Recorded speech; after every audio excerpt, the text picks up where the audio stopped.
Welcome to AI Goes to College, the podcast that helps higher education professionals navigate the changes brought on by generative AI.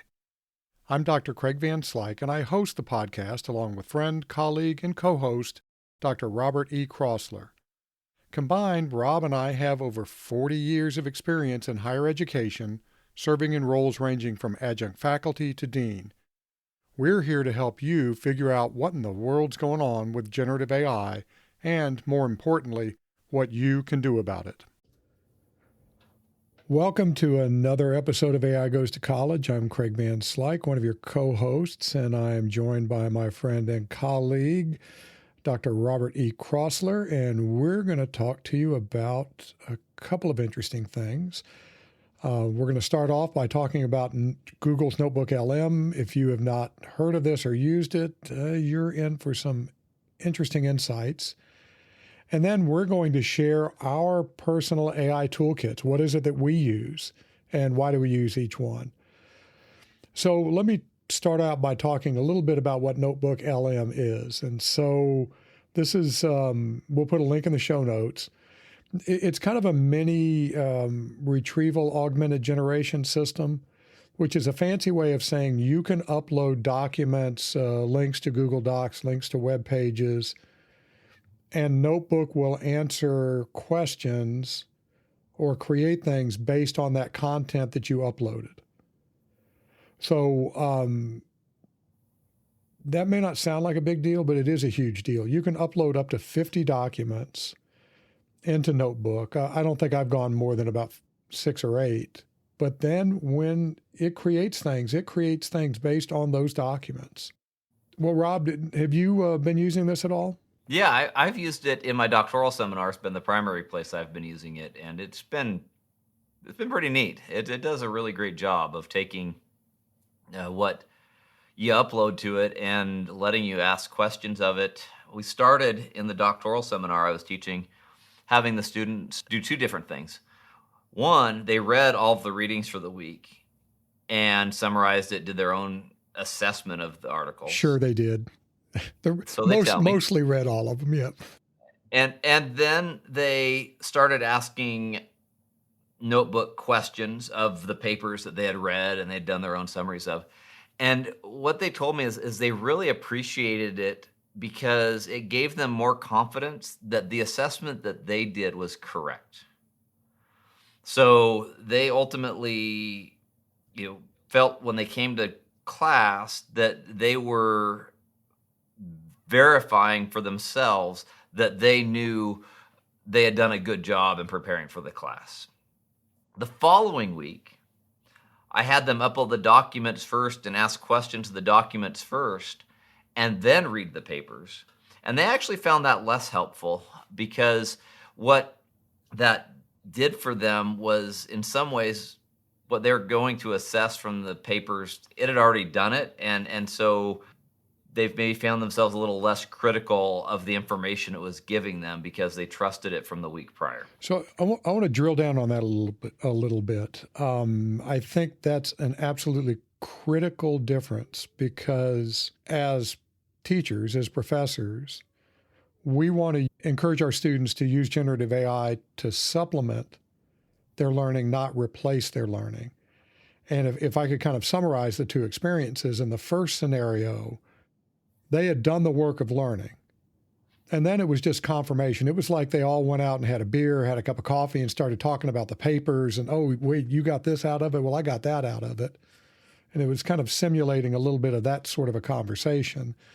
On the other end of it, the second scenario, they were just kind of letting Notebook do the work. Yep. And I think that's an absolutely critical difference, whether it's for our students or for our own work. Even administratively, I think if you're trying to upskill or something like that, you got to be careful in how you use generative AI. Well, and then what made it very interesting was the next week we took it a step further. And what we did was I had the students, after we'd done the week's readings, to take and upload the 6 papers and have it create the podcast. So one of the things that NotebookLM does is it'll create a podcast in NPR style with 2 people that sound better than me and Craig. And, well, Craig disagrees. But and then to share it with the class. So we could all listen to the podcast that each person created. And one of my students ended up with an 8-minute podcast. The other one ended up with a 16-minute podcast. And the 8-minute podcast excluded 2 of the 6 papers in how it talked about it. So it didn't include everything. The other student ultimately had created several podcasts to get to the point where, by changing some prompts and how it asked it to do it, got NotebookLM to actually talk about the other 2 papers that were being excluded. It made the podcast twice as long, and part of the reason is 2 of the papers were a little bit more tangential to the topic, so it was not a clear connection. And so I found it was interesting, if you're relying on NotebookLM to get it right, the one that was shorter was not incorrect, but it was not inclusive. And so it took knowing what was in there, knowing something was missing, to know that you had a subset of what could have been, and how it took extra knowledge and extra effort to get it to do all of the work. Interesting. Yeah, and there's also the non-deterministic nature of these tools. So it's not like a regular information system where you put the same input in 10 times, you get the same output. You can literally do a prompt, start a new prompt, put the exact same prompt in again, and you will get a different answer pretty much every time. Often that's not a big deal, but every once in a while that sort of thing matters, and so we need to be a little bit careful about that. By the way, for those of you who haven't tried this yet, the quality of the podcast, or I think they call it the audio overview, is shocking. I would challenge anybody to tell the difference between 2 humans talking and what Notebook produces without really paying attention. It will even do things like have breath noises. Every once in a while it'll kind of tap its microphone or bump into its microphone or pop a pee or something like that. It's really scary how good it is. But I can see a lot of pretty good uses for this, even on the administrative side of things. You've got some new policy that comes out, or a set of policies. You can put those in, create a little audio overview, or they've got what they call their notebook guide. If you click on that, it gives you some pre-built prompts. It's a briefing document, frequently asked questions, table of contents, a timeline, which is kind of weird, and a study guide, which may or may not make any difference depending upon what you're trying to use it for. But they're all pretty interesting. So I use it in a little bit different way. And I know my students are using it now. I have not prescribed to them how to use it, although that might be worth trying. I use it to do my own preparation. So I do the same sort of thing, Rob, you talked about. I put all the documents in, then I create the briefing document, that sort of thing. But I ask it for the key takeaways. I ask it for, this is where the big payoff is for me, where are my students likely to get confused? So for my seminar, it's the very first one they have in their program. And so a lot of things that won't be confusing to them later on, or might not be confusing, Rob, to you or me, is going to be really confusing for them. And so sometimes we get blinded by that. We're talking about a doctoral seminar here, but it could be the exact same thing in an HR training program you do over and over again, in an undergraduate class. We know this stuff so well, we don't understand where the confusions might come in. And 3/4 of what it comes up with are things I would have anticipated. But that other 25%, making up numbers, is pretty golden for me as an instructor. So it's a fantastic tool. My biggest fear is that Google's going to take it away at some point, as they are wont to do. But if you have not checked out NotebookLM, you should. And I think it's notebooklm.google.com.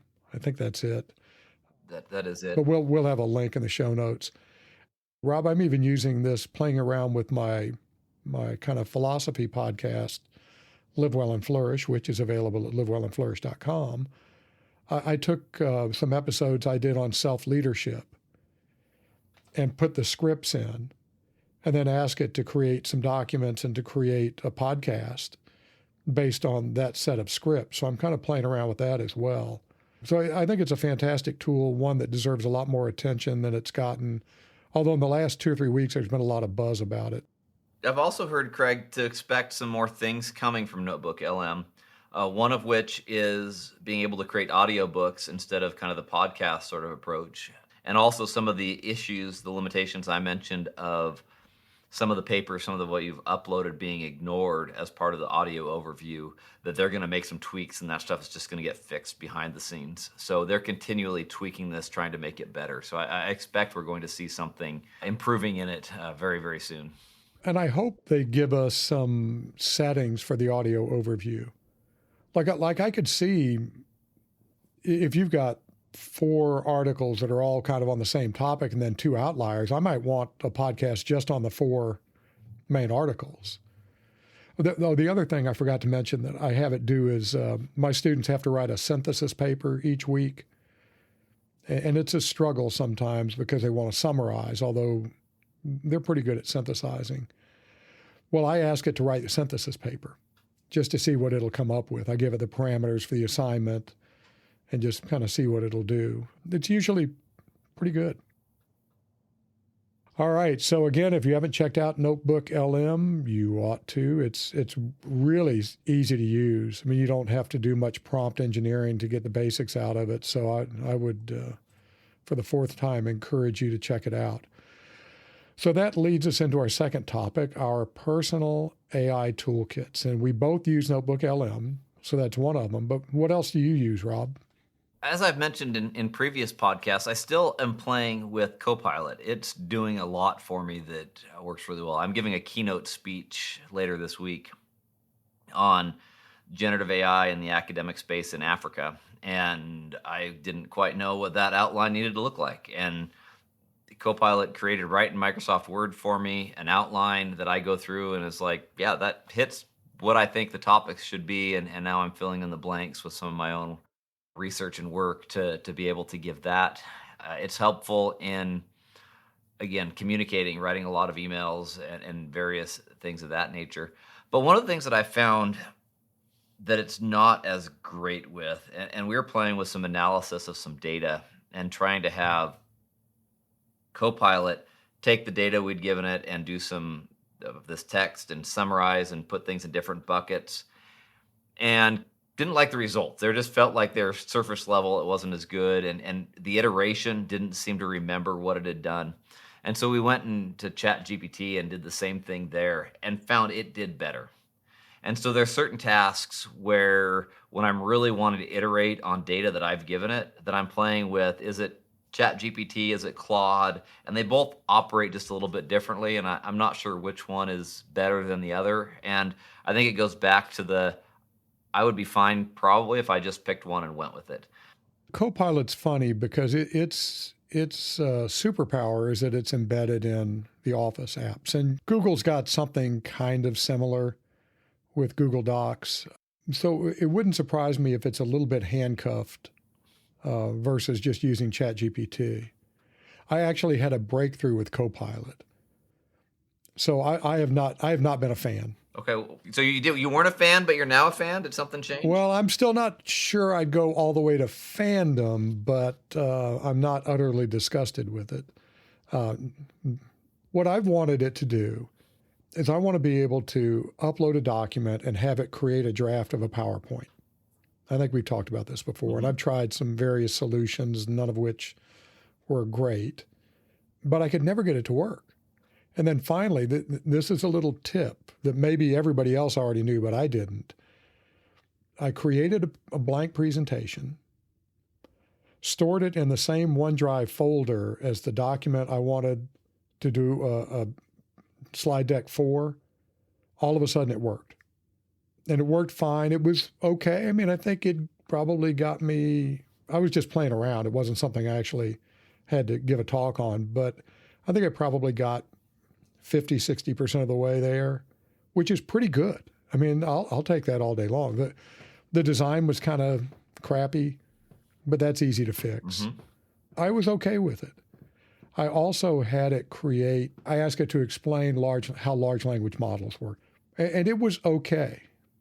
it was okay. That was not based on a document. That was just based on whatever it thought the explanation should be. And it was, I didn't compare it to ChatGPT. My suspicion was it was more extensive than what ChatGPT would have given me.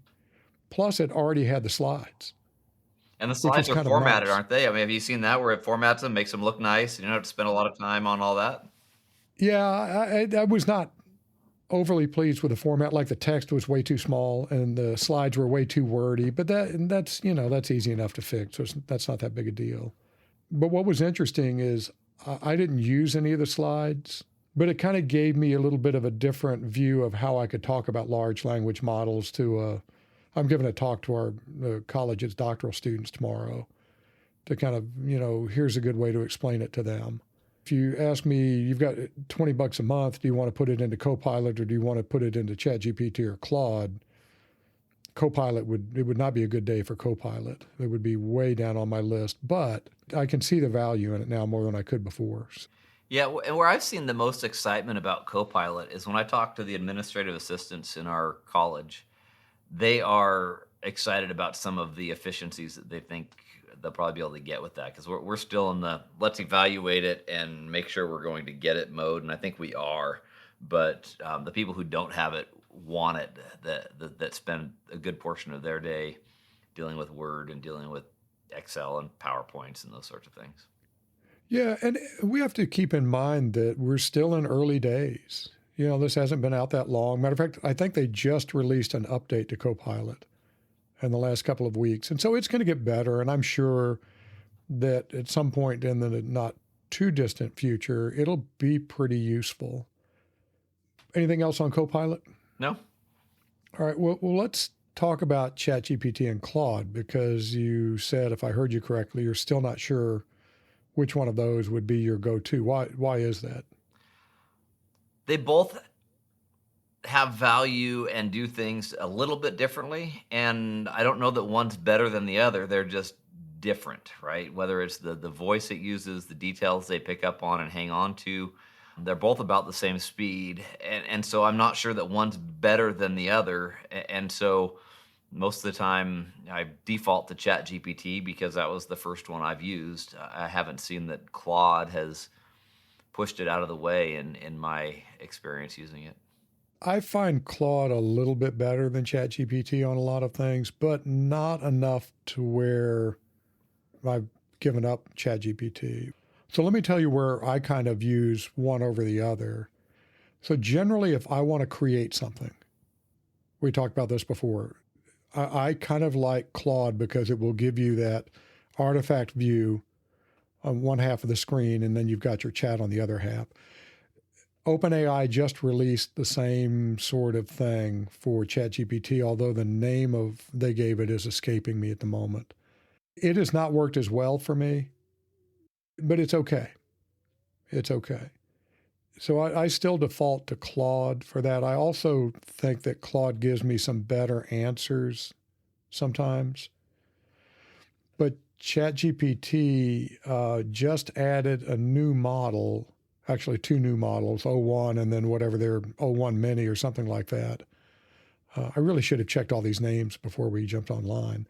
O1 is more of a kind of chain of thought reasoning model where it will step you through how it's thinking about things. And so one of the famous problems that generative AI has not been able to solve is how many R's there are in strawberry.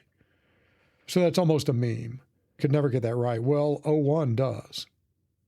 So O1 is a lot better at certain types of tasks if it involves more complex reasoning. And they've got some benchmark, another name that escapes me. But most of the models were in the upper 80s. And I think O1 is now in the low to mid 90s on this. And so that's a pretty significant increase in quality. So I think that's might be something that for a lot of people might tip the scales in favor of ChatGPT right now. But I would be shocked if Claude doesn't release something similar before too long, because that's the way these things go. And it's good. Yeah, and one thing I think that's going to drive people's use of these, Craig, is as institutions do wholesale adoptions of the different technologies. So, we're in the process at my institution of looking at Copilot, which I believe will be adopted, as well as the enterprise license for ChatGPT. And so once they're paying for ChatGPT as an institution, to jump in and say, but yeah, I need Claude instead, I think it's going to be an interesting political conversation of which different ones does the institution need to be getting into. So I'll be interested to watch all this unfold, because I'm not sure what institutional licenses Claude has, and I haven't gone down that path, because that's where we're not going as an institution. So. It's also worth noting that ChatGPT is more flexible. Like Claude is not going to create images for you. There's another reason that I sometimes turn to ChatGPT. Its voice mode is amazing. I mean, not just good, it's amazing, especially on the mobile app. I mean, you feel like you're talking to somebody. Yeah, funny story with that, Craig. I was playing with that the other day. My wife was still in bed, and I was sitting out in the living room having a conversation. And she gets up and she's like, "Who were you talking to?" And I was like, "Oh, I was playing with this new technology." And she literally thought I had someone else hanging out with me in the living room having a conversation at 7:30 in the morning. What are you wearing? Right? We didn't go there, thank goodness. No, it's almost freaky. I was just using it today because I didn't feel like typing a bunch of stuff. And there's also, I've been thinking a lot about friction, how the technology gets in the way of the thinking. And sometimes even something as simple as typing can get in the way of the thinking. And so to just sit back, literally lean back in your chair and have a conversation is a lot more natural for some things. I mean, other things it's not, but for when you're trying to figure stuff out, like I was trying to think through something, it just seemed a lot more natural to have a conversation, even though I knew, it was this artificial entity.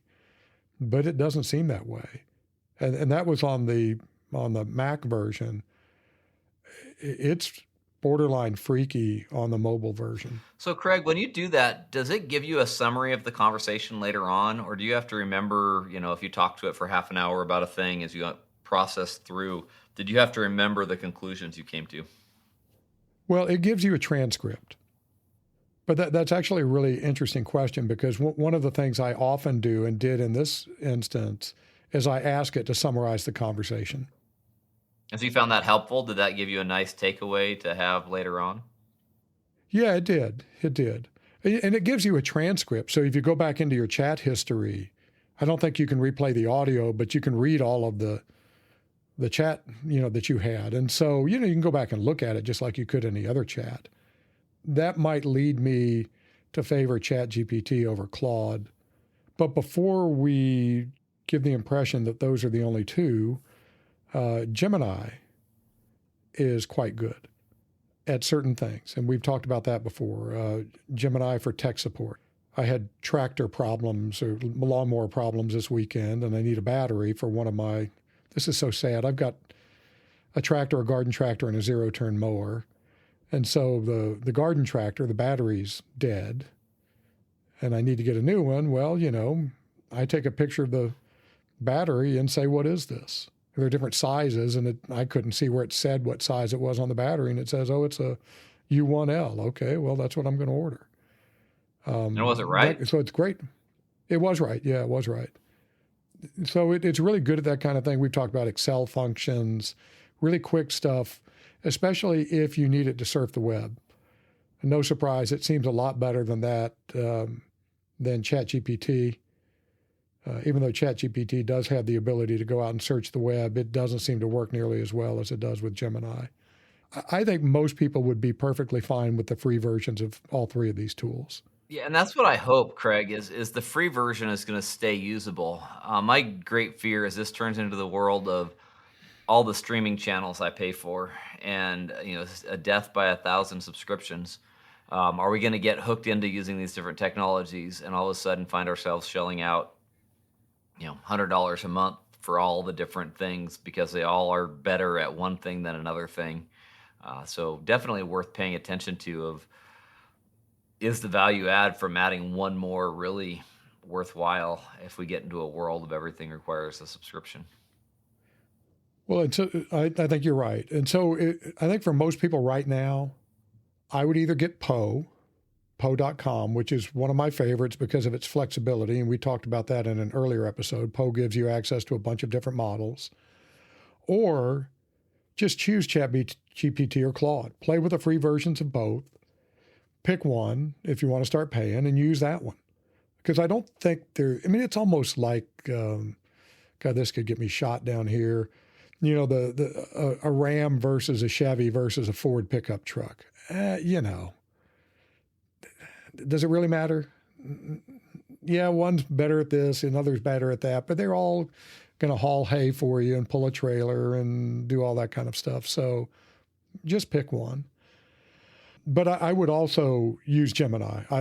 I have Gemini up on my screen much of the day because I turn to it for just really quick stuff. You know, not so much helping me develop ideas, helping me develop content, but it's just questions, things that I used to go into Google and search and do. And that's what it sounds like I hear you saying, Craig, is that you found Gemini has become your Google replacement in a lot of ways. And those things that you were going to Google, you now go to Gemini. And as you reflect on that, how long did it take you to change those habits or that inertia of always using one to move to that other? It did not take that long. I mean, once I saw the kinds of things that Gemini was good at, I just started going to Gemini. Now, I wanted to check the score of last night's NFL game. I just went to Google for that. Why write a prompt? I literally type in NFL and the scores pop up. And so there's still a lot of stuff that I use Google or DuckDuckGo, since we're privacy people, DuckDuckGo, for. But if there's a question that involves anything technical, and I don't mean like IT, I mean like what battery do I need for my garden tractor, I tend to go to Google, or not to Google, but go to Gemini now, and it did not take me long to make that transition. It's just so much better at it than just a Google search. You don't have to wade through all the garbage to get to what you need. So what about more specialized tools? So have you checked out Perplexity AI? I've not been to Perplexity. I've been looking at some related to research, Research Rabbit and some of those, which are interesting, but I haven't played with them enough to say I sponsor it. I say go use it. But there's some really cool things out there when it comes to connecting papers together and doing some things from that perspective. Yeah, I've tried Elicit, which I think has some potential, but it's still kludgy to me. That's what I would encourage anyone to do as these tools come out and you're curious, is to play with them and see where they're useful. But to also, while you're doing so, ask the question of, what am I missing? What is it not doing for me? And to be critical of it, not to just say, oh, wow, this just did my entire job for me, but to say, did it do it right? Do I trust it? How accurate is it? So I'm skeptical, but it's kind of interesting to see where technology's going with some of these tools that take the drudgery out of work, right? That's really what it is when it's intellectual work and it's reducing the amount of effort it takes. In some ways, if I can trust it, it's going to be a wonderful thing. Yeah, and that's the big problem is, can you trust it? Right now, one of the big issues with those kinds of tools is that things behind a paywall may not get included. And that's a lot of our top journals. Well, I've heard in some forums where people are saying when they find something behind a paywall, they go to the generative AI tools and ask it to summarize what's behind the paywall, and they're able to get access to things because it's behind a paywall. So I see some interesting back and forths on whether or not our world of paywalls and how they work is going to keep working that way, given some of these things. I'll have to try that. So Perplexity, and again, this is Perplexity.ai. It's generative AI that cites its sources. Basically, when you run a Perplexity search, and it's got several different modes. If you go to aigoestocollege.com and go to the newsletter, I wrote a little article about it a few months ago, but it gives you little footnotes, and you just click on the footnote and it brings up that reference, and you can link out to the reference, which is kind of nice. I find it really useful for getting a quick take on something. So let's say you're interested in the ethics of generative AI. You can go into Perplexity and say, what's the current research around the ethics of generative AI? And it'll come up with a decent answer for you. So it can kind of get you started if you look at it in terms of us as scholars. But I think for a lot of more casual searches, it may be plenty.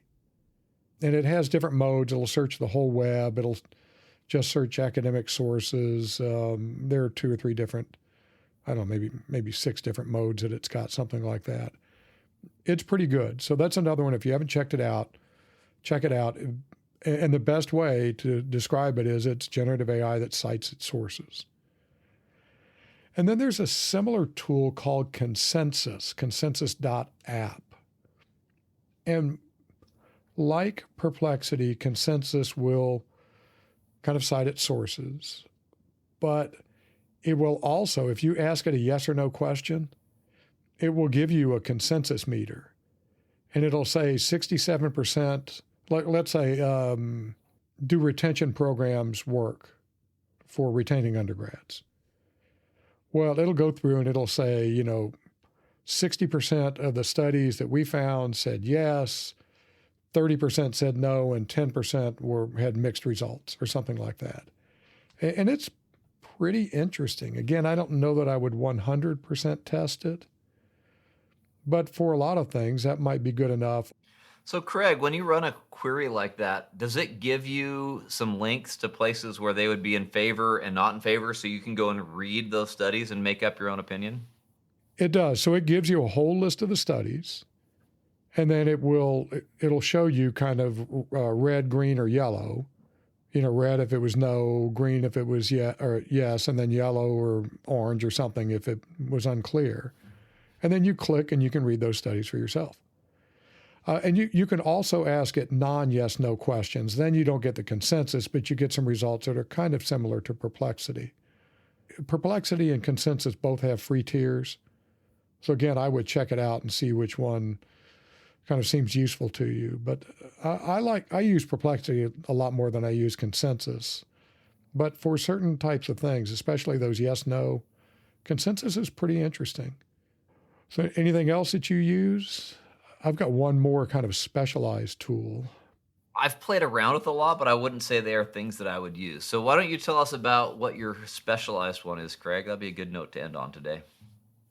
So I'm going to, if you hear my keyboard, I'm going to make sure I have the right URL. So it's called Lex, L-E-X, lex.page. It is a low distraction writing environment that has the best pre-built prompts I've seen in a writing tool. So for example, you write something up and you ask it for a critique. It's got a little button called Ask Lex, and you can get feedback on your draft. It'll flag confusing parts, brainstorm intro ideas, give feedback on an article idea, identify weak arguments, or overcome writer's block. And then there's more, and it's also got a chat window where you can just ask it a question like you would any other tool. And it's almost like having an editor right at your fingertips, because I don't know if you've noticed this, the generative AI tools seem to be people pleasers. So they will be, this is really fantastic. There's this one small tweak you should make. And Lex will say, yeah, this is a good start, but this part makes no sense. And your transition here sucks. And, you've got this big hole in your logic. It's not quite that blunt, but it gives you really good feedback, really, really good feedback. That's quite insightful. It's really like if you had an editor you could turn your paper over to. It also has a number of pre-built checks for grammar, brevity, cliches, passive voice, some things like that. Its free version is so good that the only reason I went to the paid version is I want to support the project. The free version is just fabulous. I have not tried it for academic writing yet, but I plan to. So this has been more for the newsletter. Matter of fact, if you go to my AI Goes to College Substack, next week there'll be a review of Lex written using Lex, which is that what the kids call Meta or used to call Meta, something like that? I don't know. But it's really pretty good. And like I said, it's this combination of this really well implemented AI with a low distraction writing environment. And I cannot tell you how nice that is to not have a bunch of different commands and that kind of thing. You're just kind of writing. So do you do it all at lex.page, or does this plug into your word processing software and allow you to use it in, say, Word or Pages? No, it's all lex.page as far as I know. There could be something I haven't found yet. You can upload documents. I haven't played with that. So there's some other things. And if you pay, they will actually schedule a 30-minute onboarding with you. So you can get on with the developers, and I haven't done that yet, but because I'm not sure I need to, but you can create your own reusable prompts. Like I have a terrible time with commas for some reason. I way overuse commas. You know, I might build a prompt that says just flag any place I use commas where I shouldn't have. It's a bad spiral. I overuse them, so I tend to try to cut back the use, and I always cut back the use of the ones I should have included, and yeah, it's not good. Well, and what happens there, Craig, and this is where I think editing and writing are two different things, is if as you're writing, you're trying to remember all your comma rules, you go from writing mode to editing mode.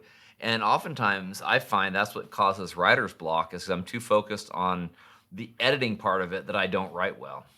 No, you're exactly right. If you write first and then revise, that's the way to do it. But, you know, it's free. Why not try it out? And if you like it, like I said, I decided to pay. I think if you pay for a year, it's $12 a month. It's $18 if you pay month by month. But you know, I thought it was worth supporting the project. So check it out. You can do other things like embed images and some other neat stuff in it too. But it's pretty slick.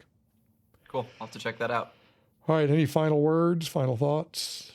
No, I would encourage everyone to continue being curious, continue playing with these things and figuring out what you can do, because that's where you're going to begin to change the norm of how you approach searches, how you approach writing, and I think it can only make you more efficient and better. That's right. Remember, you don't have to do 100% of your work. If you can do 20% of your work, well, that's pretty good. That's a day a week. That's a day a week. All right, that's it for this time. Be sure to check out the newsletter and back episodes at aigoestocollege.com. There's also a contact button. We'd love to hear what your favorite tools are. And that's it. I will see you next time, and Rob will see you next time. Thanks, Rob. Thank you, Greg. Thanks for listening to AI Goes to College. If you found this episode useful, you'll love the AI Goes to College newsletter. Each edition brings you useful tips, news, and insights that you can use to help you figure out what in the world is going on with generative AI and how it's affecting higher ed. Just go to aigoestocollege.com to sign up. I won't try to sell you anything, and I won't spam you or share your information with anybody else. As an incentive for subscribing, I'll send you the Getting Started with Generative AI guide. Even if you're an expert with AI, you'll find the guide useful for helping your less knowledgeable colleagues.